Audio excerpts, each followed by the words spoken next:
జీఎన్టీవీ Telugu news కి స్వాగతం. దేవరకద్ర తాజా ఎమ్మెల్యే, మాజీ ఎమ్మెల్యేల మధ్య మాటల యుద్ధం. విమర్శలు, ప్రతి విమర్శలతో హీటెక్కిన దేవరకద్ర రాజకీయం. ప్రెస్ మీట్ లో ఒకరిపై మరొకరు పౌరుష పదజాలంతో విమర్శలు. గఫ్లత్ ఎమ్మెల్యే అంటూ ఎమ్మెల్యే జీఎంఆర్ పై మాజీ ఎమ్మెల్యే ఆలా వ్యాఖ్యలు.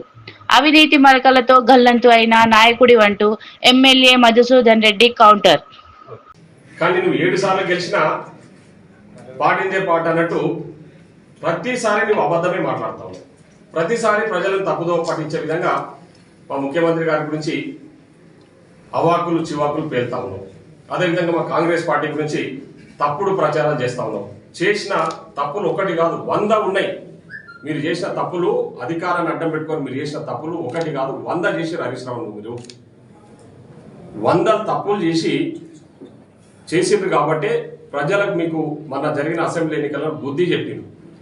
అప్పటి వరకు మీరు విర్రవీగుతా ఉండే, మమ్మల్ని ఎవడు ఓడించేవాడు లేడు ఈ ప్రపంచంలో, ఇక మేమే పర్మనెంట్ గా ఈ రాష్ట్రానికి రాజులం అన్నట్టు అధికారాన్ని అడ్డం పెట్టుకొని అడ్డగోలుగా దోసుకున్న వ్యక్తులు ఈరోజు ఎవరికి వాడు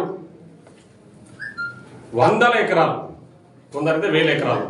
ఇదే హరీష్ రావు గురించి చాలా మంది చెప్తా ఉంటారు. 2014 కంటే ముందు పారాగాన్ స్లిప్పర్స్ తీసుకొని తిరుగుతుండే, ఇప్పుడు సార్కు 2000 ఎకరాల ఆశామైంది అని చెప్పేసి. ఎక్కడి నుంచి వచ్చినాయి? 7 సార్లు ఎమ్మెల్యే గెలిచి నువ్వు సాధించింది ఏంటి?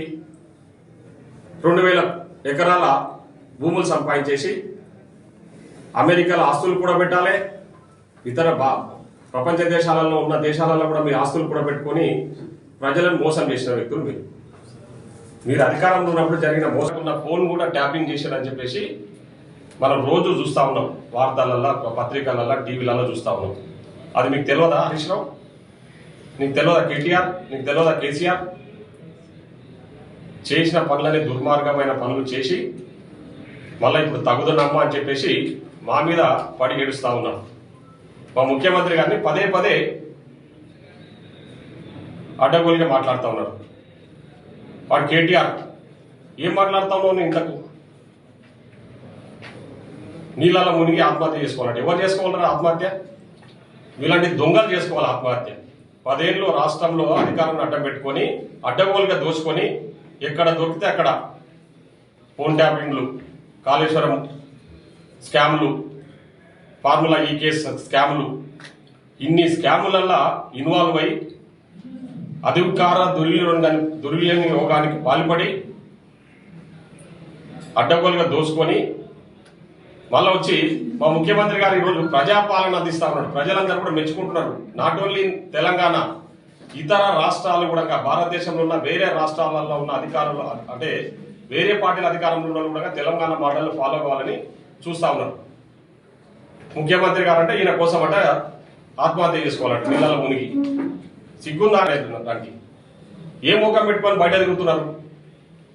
మీ సొంత చెల్లెలు హరీశ్వరరావు, మీ కోడలు నిన్ను కేటీఆర్ను కొర్రి దయ్యాలని చెప్పింది. మేమనలే. మీ పార్టీలో ఉన్న కవితమ్మ గారే మీరంతా కేసీఆర్ చుట్టూ దయ్యాల్లాగా చేరి దోచుక తింటున్నారని చెప్పేసి చెప్పగానే చెప్పింది. అవన్నీ పక్కకు పెట్టేసి నీతి మంత్రులు రోజు ఒక ప్రెస్ మీట్ పెట్టేసి ముఖ్యమంత్రి గారి గురించి అడ్డగోలుగా మాట్లాడుతా ఉన్నాడు. హరీశ్వరరావు, నువ్వు ఏదో నీతి మంత్రులు అనుకున్నావు. నువ్వు ఫోన్ ట్యాపింగ్ ఎవరో మీకు తెలియదా?